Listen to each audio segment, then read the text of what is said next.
এই যে কোমর ব্যথাতে প্রাথমিকভাবে যদি আমরা চিকিৎসাটা না করি, যেটা আমাদের দেশে সবচেয়ে বেশি হয়, যে সেই অবস্থাতে রোগীরা আসে, তখন স্যার ব্যথাগুলো কোথায় মানে মাইগ্রেট করে বা কি অবস্থানে অ্যাকচুয়ালি আসলে পেশেন্টটা কিন্তু শেষ করে আসে না, পেশেন্ট শুরু থেকে আসে, কিন্তু ভুল জায়গায় যাচ্ছে বা যাদের কাছে যাচ্ছে তারা ভুল ডিসিশন দিচ্ছে। যেমন কোমর ব্যথা নিয়ে কিন্তু সাধারণত একজন দোকানদারের কাছে যাচ্ছে ওষুধ কিনতে, সে কি করছে, পেইন কিলার দিয়ে দিচ্ছে। কোমর ব্যথার জন্য পৃথিবীতে কোনো পেইন কিলার না যে সে রোগটা ভালো করে দিবে। হ্যাঁ, ব্যথা সাময়িক কমাবে, কিন্তু রোগটা কিন্তু ভালো করছে না। ডে ওয়ান থেকে কিন্তু সে ক্ষতিগ্রস্ত হচ্ছে। রাইট, কারণ কোমর ব্যথা নিশ্চয়ই কোনো কারণে হয়েছে, তো ব্যথার ট্রিটমেন্ট না করে কারণটাকে সমাধান করতে হবে।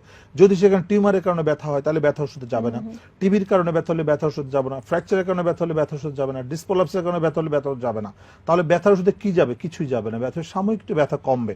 সো এই যে প্রথম দিন থেকে শুরু, তারপর আরেকজন চিকিৎসক আছে, তিনিও পেইন কিলার দিচ্ছে, ক্যালসিয়াম দিচ্ছে, মাসেলের, এইভাবে ঘুরতে ঘুরতে ঘুরতে ঘুরতে রোগী 5-10 বছর ধরে চিকিৎসা করে দুনিয়ার প্রেসক্রিপশন, দুনিয়ার ওষুধ।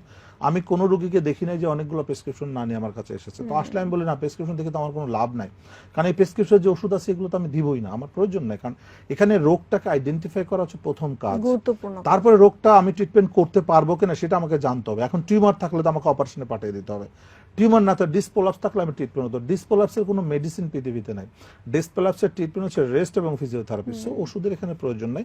আপনি যে ওষুধ খেয়েছেন আজ পর্যন্ত সব ওষুধই আননেসেসারি, কোনো প্রয়োজন নেই। এসপি হাসপাতাল, আন্তর্জাতিক মানের পূর্ণাঙ্গ ব্যথা নিরাময় হাসপাতাল।